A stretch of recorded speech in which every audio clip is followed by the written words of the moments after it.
Welcome to the Weekly Squeak, your weekly geeky squeak with me, Chris Chinchilla. This may be the last episode of the year, I'm not sure. Maybe I'll have an end-of-year look-back one sometime late December before next year, before 2 weeks' time. Or is it next week? I don't know. This gets very weird this time of the year. Anyway, I am back from travels. I am ready to take a little bit of time off, but I've got a sort of packed episode with links and then a handful of small interviews ready to go for you. So let's get started. Firstly, an article on Fast Company from Harry McCracken. A weird and wonderful look back at the Y2K crisis. And I do actually remember this. My first ever programming jobs, computing jobs were in about 98, 99. So I do remember just the Y2K crisis and also the dot-com bubble bursting just. I think I was like 17. So I didn't really care too much, but I remember it. I also worked at the Millennium Dome, the ill-fated Millennium Spectacular in London that opened on January the 1st, 2000. And that was probably the bigger crisis, to be honest with you. Anyway, this is a wonderful article looking back at that time and the disasters we thought were going to happen. But more specifically, the literature, the fiction and non-fiction books that sprung out around it as well. Whenever there is a crisis, there is money to be made. And there was a lot of people who attempted to do so. And now they read kind of like somewhat ridiculous tales of things that never happened. So it's quite a fascinating read back from this well-read article, unless Harry just remembers. Well, he's been doing this for some time, so maybe he just remembers some of these books. But yeah, quite fascinating if you remember it, even if you do not remember it. If you are, anything less than 20 now, you won't remember it. Have a look back, and it's a good lesson learned of how crises usually end up going with computing. I think there's sort of rumors we may have similar issues with calendars and things like that again. I'm hoping that we have now solved these problems. But if you need a little bit of a reminiscent look back on what we used to do and how things used to be and how people really did not understand computers at all 20 years ago, then have a read. And another article that takes a little bit of a look back, but with a more contemporary stance, is an article from Ed Bott on ZDNet about how the desktop PC was supposed to die 10 years ago, I think roughly when the iPad was launched, and then tablets and, I suppose tablet-like devices all emerged and everybody declared the PC to be dead. And whilst maybe now not as big or as popular as they used to be, they are still very much here. In fact, they are starting to experience something of a renaissance. Why? I think people realize they need them more than everyone thought. They may be easier to manage. People maybe just like the form factor. Maybe you can't do everything on a tablet, which actually I would agree with. They're very good. They're very usable, but for a lot of the work I do, tablets are still not really the best option. I could do it, but they're not ideal. So this is an article around how the PC managed to evolve and keep itself relevant and keep itself buoyant in sales, I suppose. And again, how we have a tendency to make, journalists, I think, which is interesting that both these articles by journalists have complained about how journalists have a tendency to make big, bold statements that turn out not to be true. And I wonder if that will keep happening. What will be the stories from this year we look back on in 10 years' time and think, that didn't quite happen, did it? I probably assume there will be a few.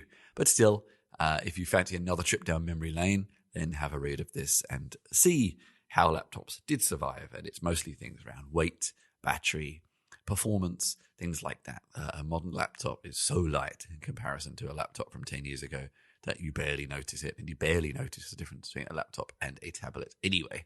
So enjoy reading on your laptop. And if you have any comments or questions, please let me know on your laptop or your tablet or your phone, whatever you prefer to use. chrischinchilla.com/contact. Another post from ZDNet from Chris on the Technically Incorrect column. Yay, tech has got his sexism back. This is an unfortunate article. I think something we thought we were hoping we were starting to solve, things like booth babes and inappropriate stereotypization. I'm not sure if that's a word. It is now. And misogynation, if that's also not a word, I'm not sure, of women in tech. things like Booth Babes, yes, as we already mentioned. I know Kate covered this when we used to do the podcast together some time ago.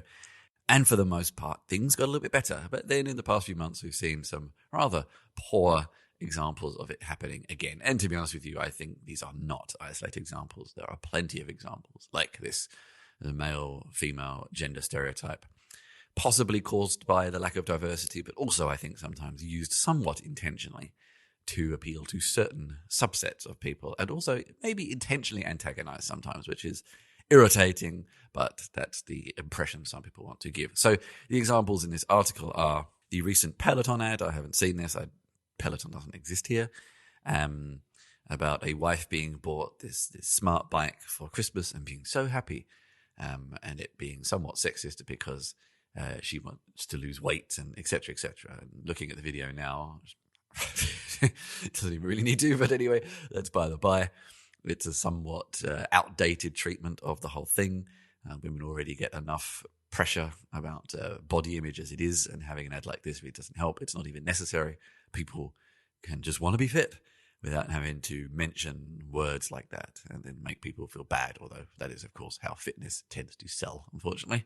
Not unusual. And then there's this rather peculiar one, Escobar. This is actually something I should have covered a little bit further back, actually. Roberto Escobar, the brother of the infamous drug lord, released a new smartphone. And I mean, he's the brother of a drug lord. I don't know what you would expect him to do, but released an ad for his phone with scantily clad women. This is a phone that I think will definitely appeal to a certain group of people, and this ad will probably help that. I don't necessarily think that the target audience is going to be put off by this ad, but it's a shame that it has to be that way. These are just two examples. I'm sure there are plenty more. If you can think of any more, then, I don't know if I want to see them, but it would be interesting to maybe share and shame them if they're more obscure ones. And definitely if you're from a different country, not a Western country. I know sometimes the sexism in advertising is possibly even worse in other places, but we do not always see it outside of the Western bubble. So I'd be interested in seeing any of those examples of, and what you think should have been done, could be done instead of such a kind of obvious and blatant shitty sell, I suppose. And now, hopefully moving forward into the future, leaving behind some of the past, an article on The Guardian from Alex Hearn, 20 tech predictions for 2020. I can see everyone's going to do 20, aren't they, moving into 2020? Oh, well, I think I did 7. didn't spot the potential marketing bragging rights there. Anyway, there's actually, I quite like some of these. They're quite different. They're different sorts of trends from something usually you might expect. I guess the most obvious one is number 1. The Tesla truck will not ship. I wasn't even necessarily expecting it to ship in 2020, but that's his prediction. He also mentions things like American products like Google Duplex not coming to Europe. Again, that does not surprise me. Hadn't even thought about it, but does not surprise me in the slightest. Generally, we're fairly left behind here, but also something like Duplex, I think, would meet a lot of regulatory barriers and pushback here in Europe. Advertising coming to smart speakers, I'm actually surprised this is not the case already. I don't think smart speakers have been as popular as everyone anticipated, but still, if there is a space for advertising, it will come. So expect that maybe in 2020. Nicely connected into my interviews for this episode, 5G will become meaningful. I haven't got around yet to doing my write-up of 5GTechritory, but this is definitely something that was mentioned quite a lot, trying to make 5G meaningful to people, not just this big thing that is coming that people don't really understand, but why should they care? How will it be useful to them on their day-to-day basis? A lot of the 5G selling so far has been more on the side of appealing to business and implementers, which is fine, that makes sense. But to get momentum behind it, I think the public now needs to understand why it will be useful to them. And then 2 more that I will pull out is related to one of the earlier ones, that Alexa's growth will probably slow down. I think that's relating to maybe we're reaching seemingly market saturation for the smart speakers that people want or don't want, and that VR will have a second comeback, mostly thanks to the new Half-Life game. I haven't really followed VR. I find VR hard to use, unfortunately, because of the glasses I wear and my poor vision if I don't wear glasses, so I haven't really experienced it very much. But I think it's also one of those technologies that maybe has not lifted off as much as people would have hoped. So we will see. VR has been slated for death and revigoration many, many times. So on the note of best of roundups, I am publishing my predictions for 2020 for open source on DZone. It should come out, hopefully in the next week or so. It's not out quite yet, but it should come out soon. So look out for that. Now, getting a little bit into crypto space. I have always thought in the back of my mind that there is one technology, one project, one protocol that has existed for some time that was always a bit like blockchain, but somewhat goes unnoticed in the discussions of blockchain, that being BitTorrent, a peer-to-peer, mostly decentralized technology that, was used for a variety of means, shall we say, just like blockchain, but albeit was popular, still is popular. And this article from John Bacchus on Medium, he goes into, would the experience of BitTorrent be better if there was a token incentivizing people to be good sharers, as opposed to what most people do, which is download something and then vanish again, whereas actually the network relies on people to stick around and continue to share. It's an interesting insight. I don't know if it would make a difference, if it were to be gamed, and he covers some of the potential flaws in his ideas, but also it's probably more that the protocol is too well established to introduce anything so kind of such a big change into it at this point anyway. But still, it's interesting. It's something I've actually thought about quite a lot, and how BitTorrent relates to blockchain. So interested to see that someone else was thinking about it too. Continuing on the decentralized bent, this was an article that was widely reported. I am mostly referring here to the one from Decrypt, a mostly blockchain publication, on how Twitter is creating a small team of individuals to look into decentralizing the platform, which I find quite interesting. A bit like Mastodon, I guess. I don't know how they would monetize this. I don't know how this would work.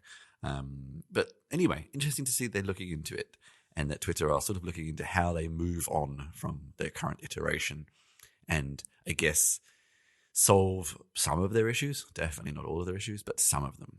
Not much detail on this right now, but watch this space. Could be interesting, even if it's just a research project to help other people maybe implement more viable alternatives in the future. And finally, my tech roundup. This is an article on The Atlantic from Simone Stoltzoff on prisoners who have learned to code. This is actually quite a nice article. I really enjoyed reading this.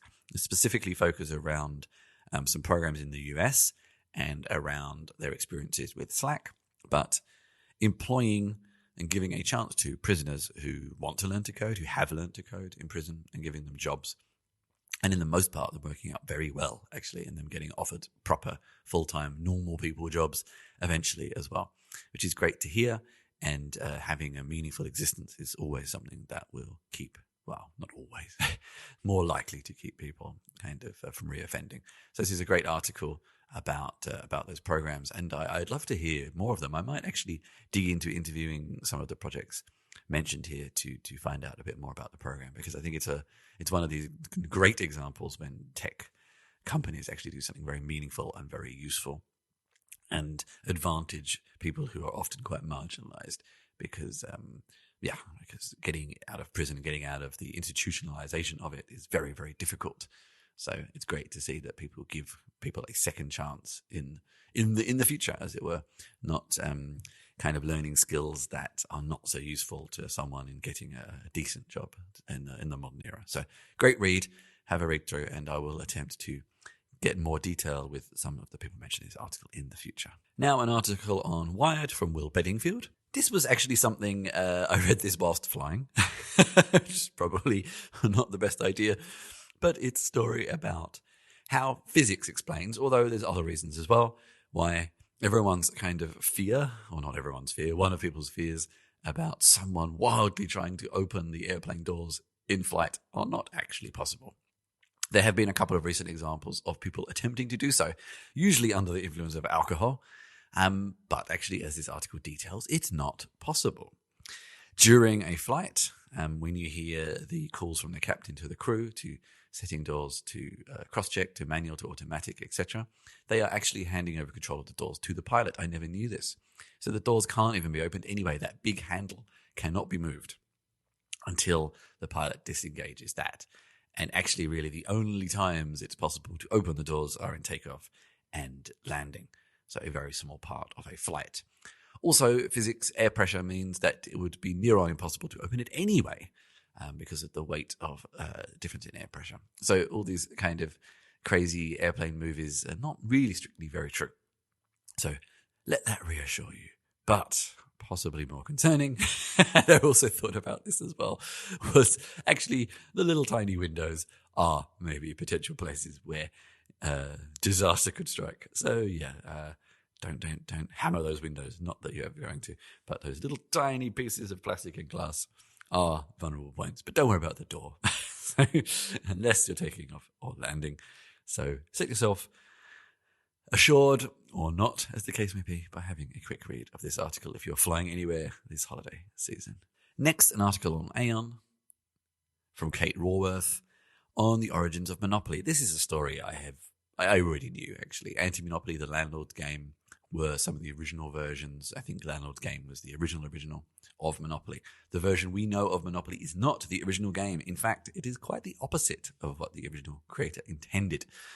Designed during the Great Depression, it was actually designed to help people learn the perils of capitalism, not become petty little capitalists themselves. And when it got sold to the mainstream, not only was the game twisted in terms of its message, but also the original designer was pretty much blocked out of the picture and saw next to nothing out of their design. In fact, no one even realized this had happened for many years later. And this is not an uncommon story. In the earlier times of patents and kind of a mass commercialization, I suppose, people hadn't really figured out what this meant yet. So it was hard sometimes for people to understand how to take advantage of it. And now the Landlord's Game has reappeared. I think Anti-Monopoly as well. I'm not 100% sure if that's actually the same thing. Alternative versions of the dreaded game. And as a hardcore game player, Monopoly is like a curse word in my community, but still. It's interesting to read the history and origin stories of one of the world's most famous games. And I'd be interested to actually play the original to see if it's any better, shall we say, unless random. Has anyone played it? I'd love to hear. If you have played Anti-Monopoly, the Landlord's Game, let me know. Is it any better? Is it worthwhile putting up with some flawed mechanics to learn the real origins of the game? Love to hear from you. Again, kristenschiller.com/contact. And finally, British elections just happened. I got way too invested this time. I haven't actually voted in the country for over 15 years, but I happened to be in the country this time, so I voted. Got very disappointed when things did not go the way I wanted. Actually, they went the way I expected, but not the way I wanted. But one of the flaws with the British system is this first-past-the-post system, which is antiquated and benefits certain parties over others, and means that a lot of the time votes are somewhat wasted and do not represent the actual way that people do vote in electorates. Interestingly, a few years back, there was a referendum to change to the AB system, the proportional representation system, somewhat like the one in Australia, where the system is very different, where I also vote. And it has its problems, but I kind of much prefer it because of this way that it gets a more broad spread. And this article on The Independent from Adam Forrest details what the British Parliament might have been like had there been proportional representation. And surprisingly, it's very different. It would have still been a lot of Conservative votes, but it would have probably been a hung parliament with more for Labour, more for the Lib Dems, more for the Greens, more for the Brexit Party, more for the smaller parties, basically. This would have meant a harder parliament to get policy through, but maybe a more balanced, more nuanced, more interesting parliament too. Anyway, this is all pure conjecture because the system is not going to change anytime soon, especially with the Conservative government, who are the ones that really benefit from it. So who knows? Anyway, interesting conjecture. I don't really want to get too involved in politics right now, but it's something I've often thought about, so it was appropriate that this popped up, and I found it quite fascinating. Now I have 3 interviews for you from 5GTechritory, the event I was recently at. We're talking about progress and policy behind 5G. A lot of these interviews are quite short. The first one especially, and the first one, 3 of us journalists had a 5-minute interview with Nikolai Astrup, the Minister of Digitization for Norway.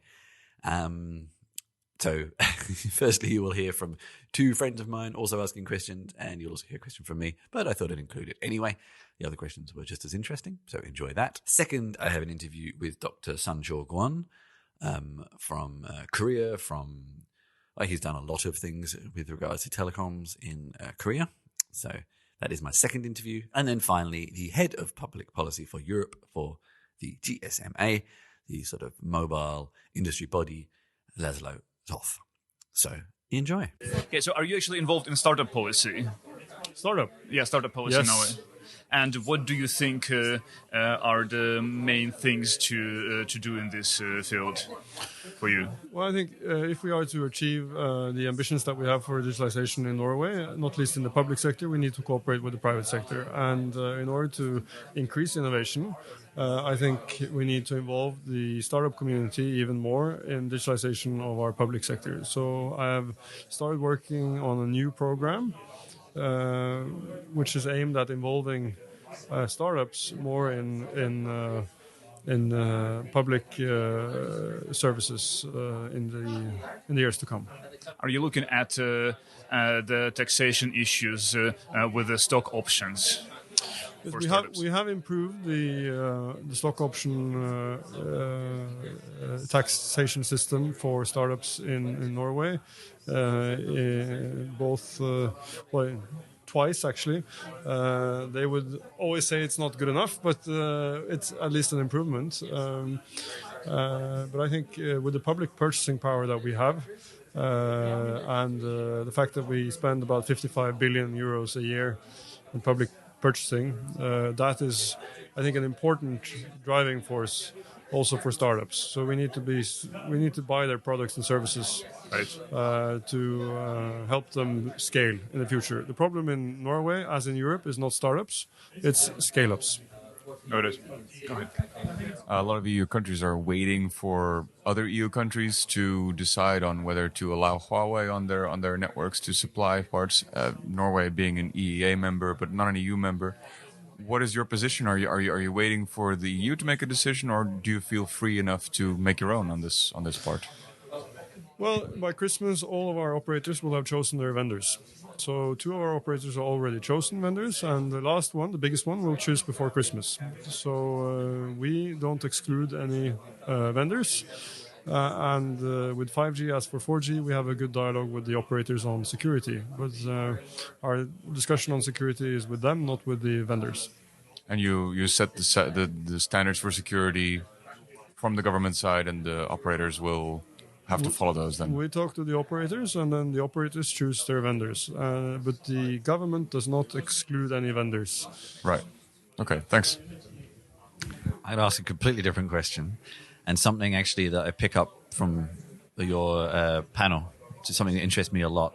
You talked about with the rise of AI, we need to make sure that algorithms and machine learning models are diverse.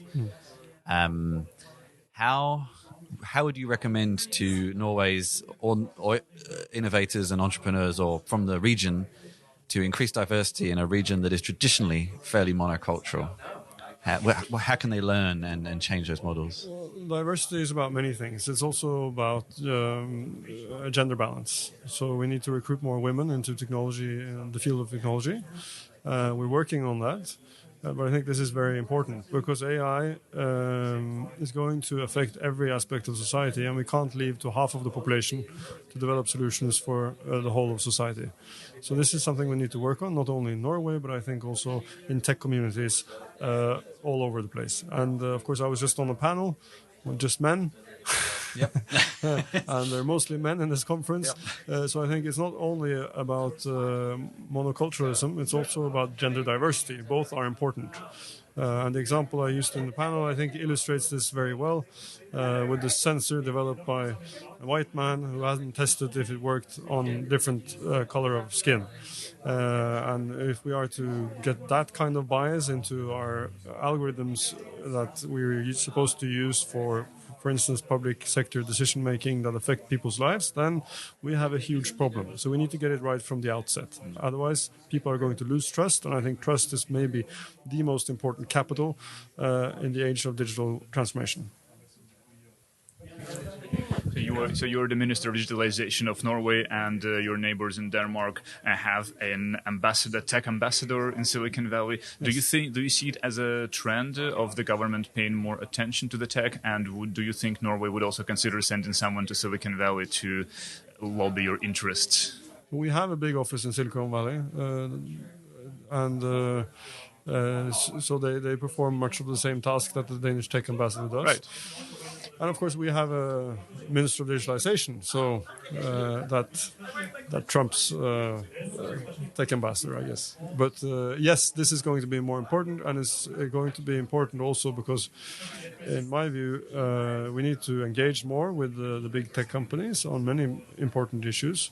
But in order to realize the potential of digitalization, we need to work horizontally, not only vertically. Our governments work vertically with a minister on top, clear responsibility, but digitalization is about what happens between those verticals.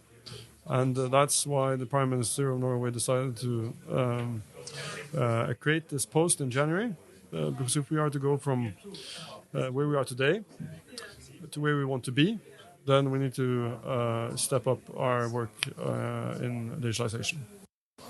I did see on your initial profile, I'm not seeing it in your badge, about you had it here, I think the oh no, where'd it go? Oh, anyway, the convergence. Oh, yeah.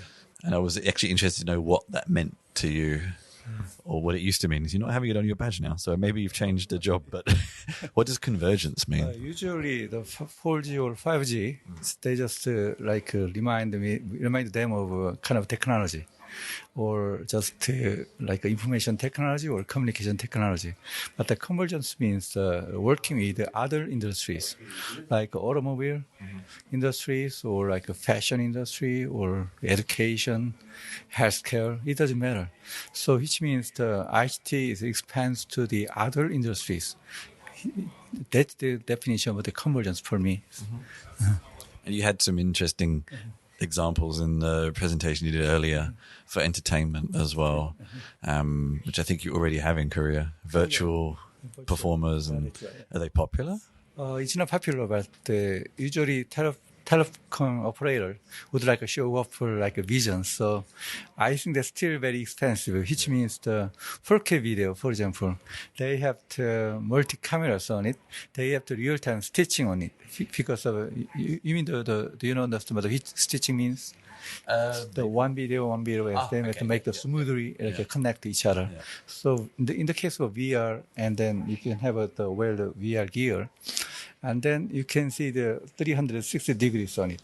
If you just stay there, and then you can just watch this one, and you can watch this front stage, and then you can just turn around and you can see the audience. It's very complicated. Also, the sound is very complicated. For example, you can just watch the in front. You can have to hear the front sound. And then you can just turn around your head, and you can just in the right ear. And then so it's which means that it costs a lot for making that kind of like a virtual stadium, or like a virtual idol, like a dance, like a teachings. So, for example, LGU Plus case, and they invest a lot of money in the special studio on it, and then the real idol stars is dancing, and then just the customer is joining the dance, and they're just mixing together video. They have to make the timestamp on it, and then in the customer in the smartphone, and then they can working together and dancing together and talking each other. It kind of some nice feature for them. But the problem is just still expensive. But another application is I mentioned before, personal, the presentation, like a personal broadcasting services on it. Previously LTE, and then they can do that, but they're still not the high quality because of uploading speed is very limited in the LTE. So, but nowadays they can send more than 20 megs, which means even the small screen, and they need more than almost close to 20 megs in real time. So they can guarantee about the upload speeding. So that can be very It's actually an interesting point. I spend a lot of time uploading audio and video. We have 200 meg down, but less than 20 up, which is always the way, because most people don't do much uploading. But it is. But still, it's which means not best effort is guaranteed speed. It's very important. So sometimes it's working very well, and some spaces it doesn't work. It's not guaranteed. But still, I think that in the 5G era, and then they just start to I know it's just a telecom operator sponsored the kind of services, but it's still because a lot of some influencers for example, follower is more than like 100,000 or something, very famous guys, and then they just telecom operator support them, and then priests going around some of the nations and then have some interview or like a self interview or just some like nice features on it. I think that's the very nice feature for the first steps on it. Yeah. But I think that the next step is more like it depending on the glasses, I guess. Okay. Still, they are waiting for AR, like MR glasses on it. Still, because even though the HoloLens 2 or like a lot of some the devices coming out, and then they are still not satisfied with the kind of some functions on it. So which means if we just wear glasses and the real images comes out, that's very important. Also, another one is now in Korea, streaming gaming is more getting the popular and popular. And they have Stadia and the Microsoft. Yeah, how do you know that? I don't play them, but I've heard do you know why? The computing power is more important. So usually for that kind of like streaming like services, and usually they have a server on it and the wired connection. But nowadays 5G is guaranteed a higher speed on it, so they just cut off the core, and then they just start. But still, they need more like have you heard about the GPU or the graphics? Some the more than that, and then some the battery issues on it. So they would like go to the mobile edge server, it's in here, but they still the wireless. And then they make us guaranteed, even though not too much like a GPU computing power inside. So usually we say the computing power offloading to the mobile edge server. So it's a very similar concept for like, have you heard about the data offloading, which means in the case of 3G era, the data speed is not guaranteed at the time. So if some very congested, they would like help with Wi-Fi. So they say that the data offloading. It's very, very similar concept. So they need more computing power, and they would like moving to the cloud. And then they're using because of the guaranteed with the high speed.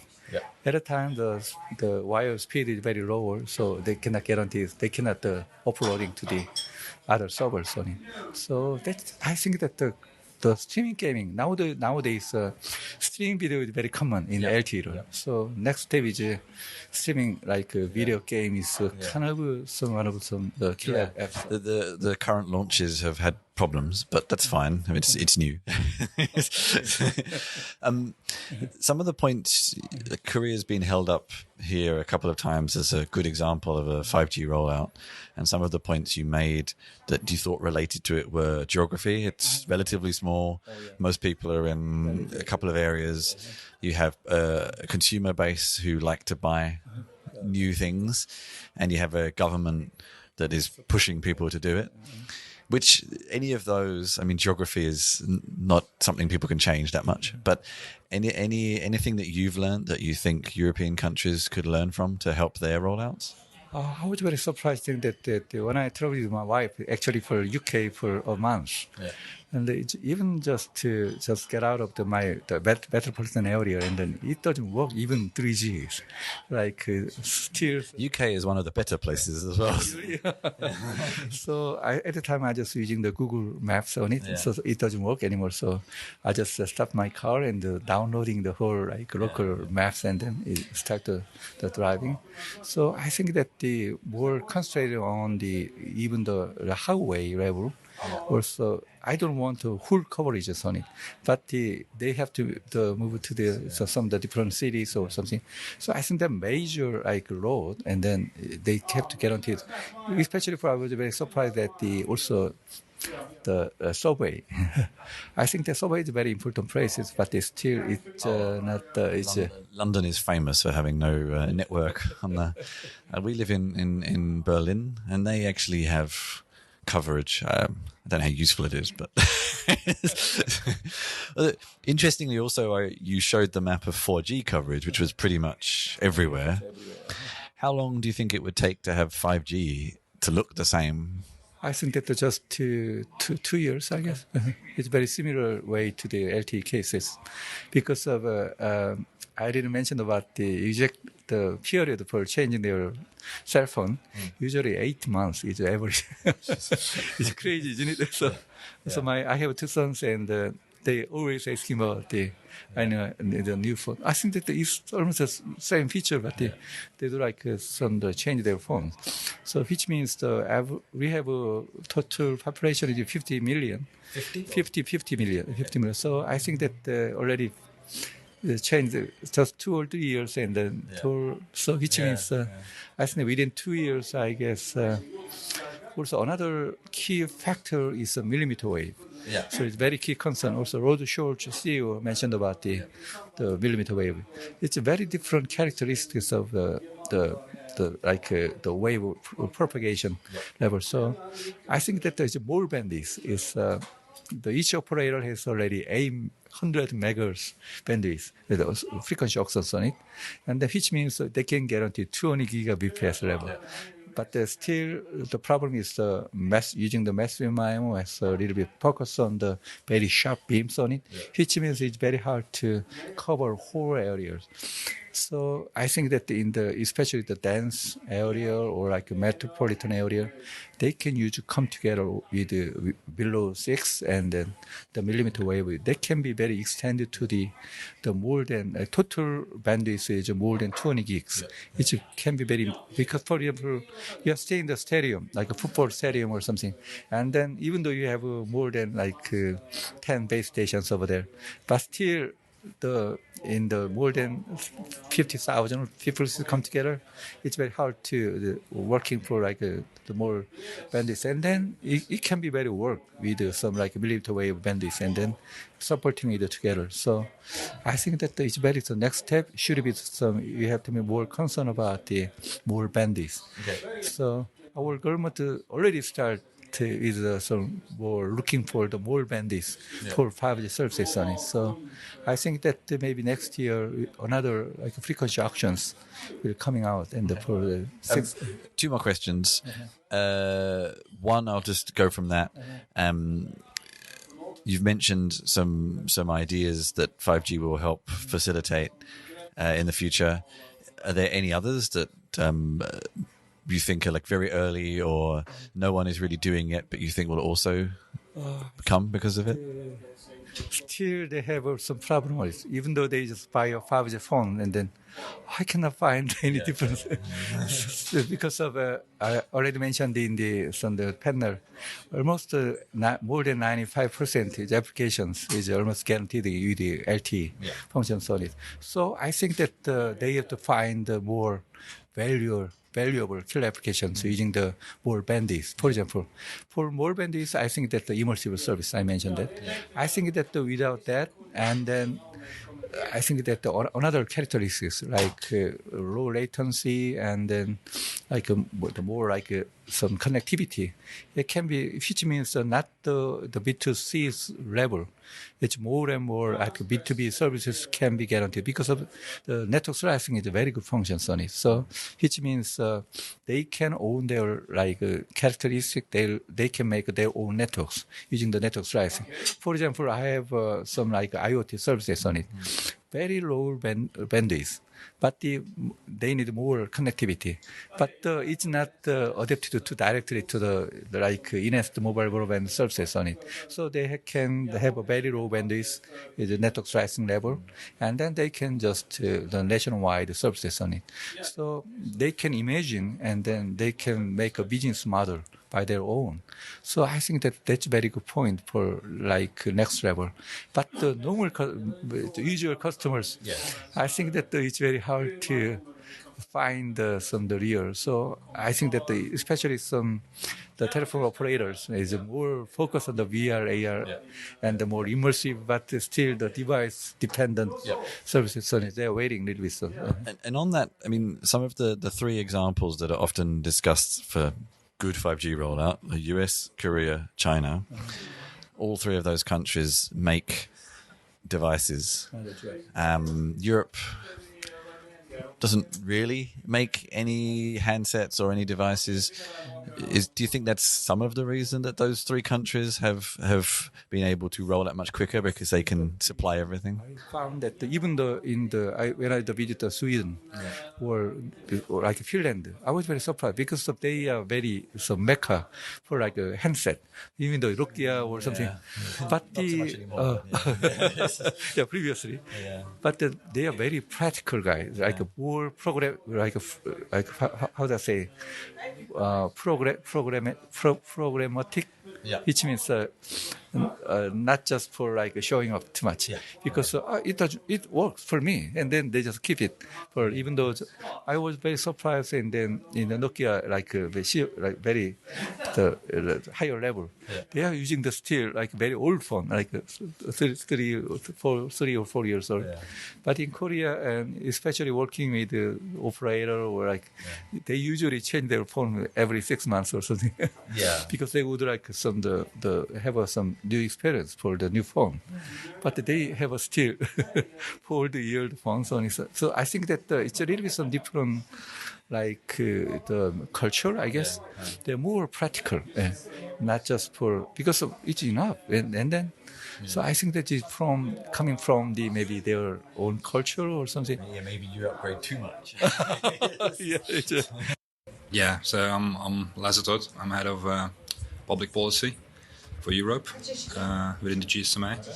I mean, you might know GSMA represents mobile network operators. We are a global association. We have offices all around the world. I'm based in Brussels because of the policy angle for Europe. Yeah, and then we work together with our members, mobile operators. My area is to engage with regulators to discuss best practice policy approach. I think actually though, for a lot of people, and this is mostly what I'll be interested in digging a bit more into, what is the GSMA? What is it, and what is it there for? Yeah, I mean, the GSMA beyond is not just a kind of a policy shop. So we also work together with our members to support them in developing new and innovative services, such as in identity. We have this Mobile Connect, you might know, or an IoT area. And beyond that, we also have the conference convening the industry. You mentioned the Mobile World Congress we discussed earlier, but also some other conferences. We did one in Los Angeles and one in Shanghai, and some smaller events. We also have a data and research unit called the GSMA Intelligence. The aim here is to collect data and assess them, provide reports and background to the latest trends. We also do that.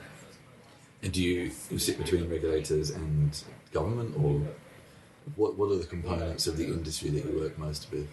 I mostly work with the regulatory departments and people in mobile operators. We discuss the latest challenges they face in different markets and also at EU level, and we try to come up with an industry view. And advocate those to the relevant policymakers and regulators. We also active in member states, of course in Brussels with the various institutions, but also time to time we visit some of the capitals. Do you mean member states of Europe? Or member states of Europe, yeah. I mean, I'll cover Europe. I mean, as I said, I have colleagues, peers doing similar things in Latam or Asia or Africa.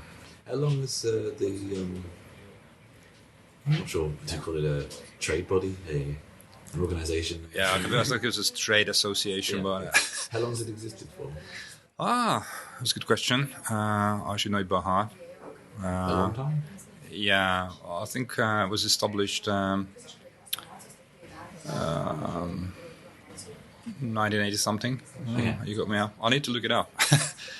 That's fine. But it's. I think we've grew a lot over the past few years as the mobile community finds more and more interest in working together, collaborating on different areas. And what are some of the biggest challenges you find in Europe? And if you have any kind of knowledge of how they might compare to other regions your colleagues work on, then that'd be fantastic. But if not, then it's fine. Yeah, I mean, what I see, there are similar challenges. When I regularly talk to the other colleagues in other regions, just to learn from each other what works, what not, what are the challenges they face, and then I'm surprised that many of the challenges are very similar. Maybe the aspect or the approaches are different. Well, Europe is unique in a way that there is a legal framework for the union, which allow kind of a more harmonized regulatory approach across the region. This is very important, and we always advocate for a more harmonized policies in Europe, because many of the mobile operators work across different countries. So for cost and other reasons, it's important for them that there is some consistency in the continent. There's a lot. Telecoms is one of the sectors which is the regulatory side mostly harmonized across Europe if you compare the other sectors, but still the so-called digital single market is far from complete.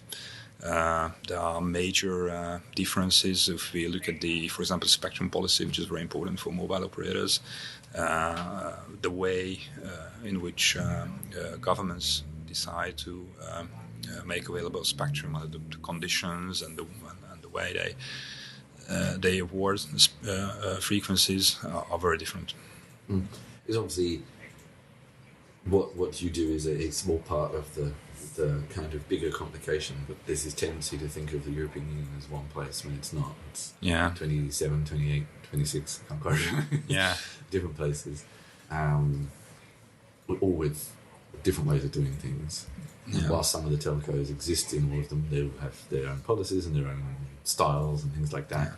And how do you tread that line between wanting to have, especially in the fields of telecommunications where it's largely going to advantage people and industry, but countries want to do it their own way as well. And is it a fine line? You have to trade quite a lot to get the balance right. Yes, that's well. That's I think you hit the right point. Is one of the issues. We obviously there are member states are different. It's not you can't have a digital single market without a general single market. If some of the inputs, the costs to deploying networks, such as real estate prices for base stations, for the sites, salaries. Telecom operators are one of the biggest employers. So these are very different, of course. So, but to some extent, we feel that on some of the areas could be harmonized better across Europe. The recently adopted telecoms regulatory framework, the code, includes some of these measures. It's a step in the right direction, but we expected more and more harmonization in Europe when it comes to the regulatory part. Also, telecoms is a scale business, so that's why it's important that we see this. In Europe is also scale. Europe competes with the US and China. The number of operators in the US and China compared to the hundreds of operators in Europe, definitely a challenge. Yeah, you mostly work with telcos, but I was thinking this the other day. I was speaking to someone from Korea. And I wondered if some of the work in Europe would be easier if we had more hardware manufacturers as well. It's like China and Korea especially, they kind of have the demand and the interest, but also people who make the stuff. Sometimes maybe having all three in one place makes it easier. I don't know.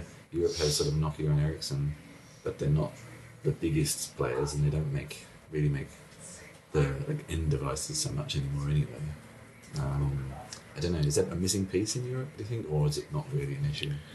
Well, I mean, there's a lot of discussions about the supply chain and the vendors nowadays in Europe and also across the globe. And then,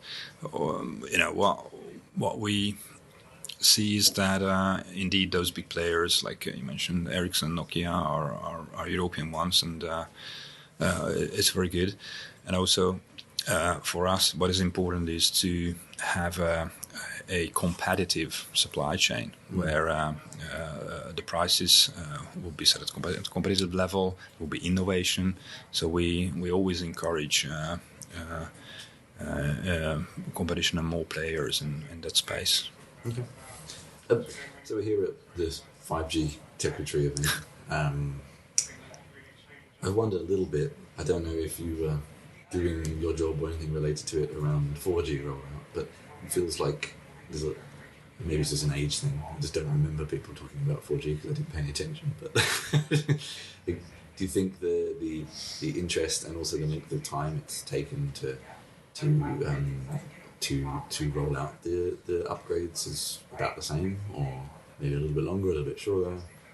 No, it is. I mean, 5G will be more costly to deploy than the previous generations due to the complexity of the network and also the need for a denser network to provide the capacity the 5G promises, and because of the use of higher frequencies.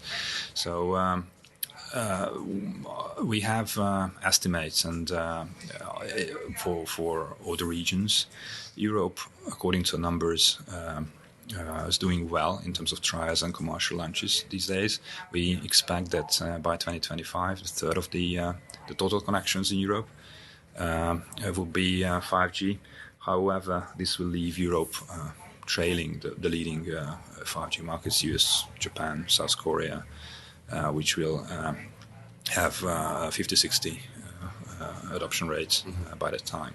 So definitely we encourage policymakers to help accelerate the deployment of 5G. There are certain measures, maybe on the cost side, spectrum deployment.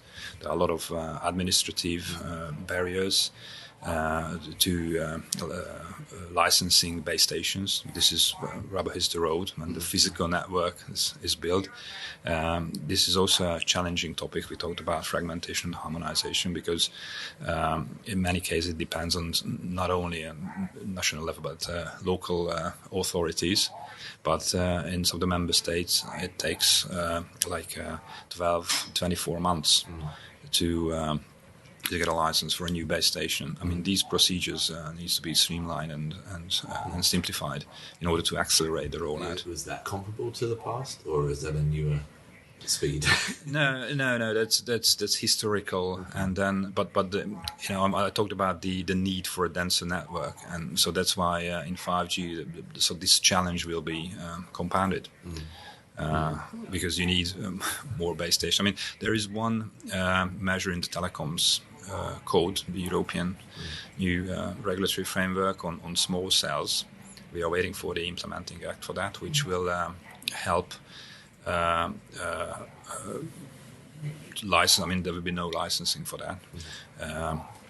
At least not prior licensing, but this will not solve all issues because for the coverage we also need the macro sites. And is the people that you work with, do you feel there's still enthusiasm, or are people getting a little bit tired of the place? Well, I mean, I talked about the expectations about take up, and I think this reflects the realities of the European market today.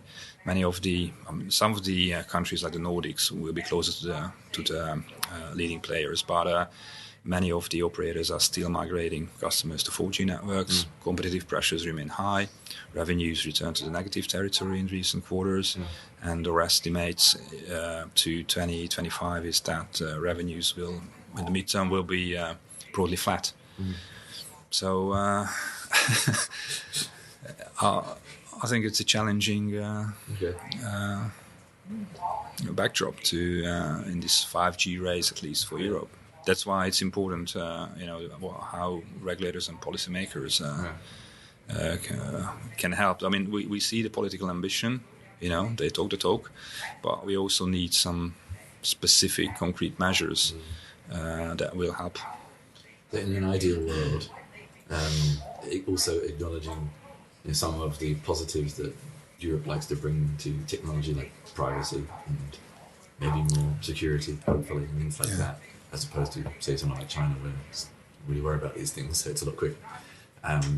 What would you change to make the process much easier? I think, in Europe we have a solid foundation for all these, the privacy and security regulations. We have the GDPR, which is becoming kind of the world standard. Well, we we also believe as mobile operators that the GDPR is the right regulatory framework for the privacy. What we would encourage policymakers to look at these issues in the data economy or more a horizontal basis instead of these things are not only sector-specific telecom stuff. We talked a lot about the 5G will transform other industries and the verticals and all these horizontal things. So what we would encourage to develop framework horizontally across sectors, and also consistency with the already existing legislation such as GDPR. Okay. And so if this event is on next year, what do you hope will have happened in the next year? Wow, that's a good question. But I'm not sure how much has changed in the past year, so it's interesting to know what you hope would change in the next year. Well, for next year, we have we're looking at there's a new guard in Brussels, the new Commission, and just the past couple of days. Yeah, so I think it's very important. It can give new impetus to the tech policies. We see very good signs. For example, ideas around more focus on European industrial policy. That will be very important to help Europe to strengthen some of the capabilities in the digital area. I don't know, cloud or supercomputing or other things. So by next year, I hope we will see the first results of the work of the new Commission, and I can only hope that will change the policy environment to the better for the 5G rollout. And that all the member states agree with it, I suppose. We'll see. Cool. Those were my 3 interviews from the floor at 5GTechritory a couple of weeks back in Latvia, in Riga. Hope you enjoyed that. I have a few articles coming out. I have my revisitations with Linux. I have my end-of-year roundups coming out. I have a recent Write the Docs podcast episode, and a lot more coming out very soon. I have actually some posts I just did on tech writing for developers again. You can find those on my writing page at christianschiller.com/writing. No more events for the year. I think my first confirmed event is going back to South by Southwest in March. Maybe going to CES if I can get flights last minute at a good price, but it's looking increasingly unlikely that will be the case. So not 100% sure what my next events will be. But in the meantime, you can find way more about me at christianschiller.com. Support what I do. Read my previous writing, listen to previous episodes of the podcast. I may have one more before the end of the year. I think I probably will. So I won't wish you good wishes right now, but I wish you happy Christmas. I won't wish you happy New Year's, but I wish you happy Christmas. I hope whatever you do, however you celebrate it, whether you like it or not, I'm a bit of a Christmas Grinch, so I won't go too into depths of celebratory speech here. Enjoy it. And until next time, if you have been, thank you very much for listening.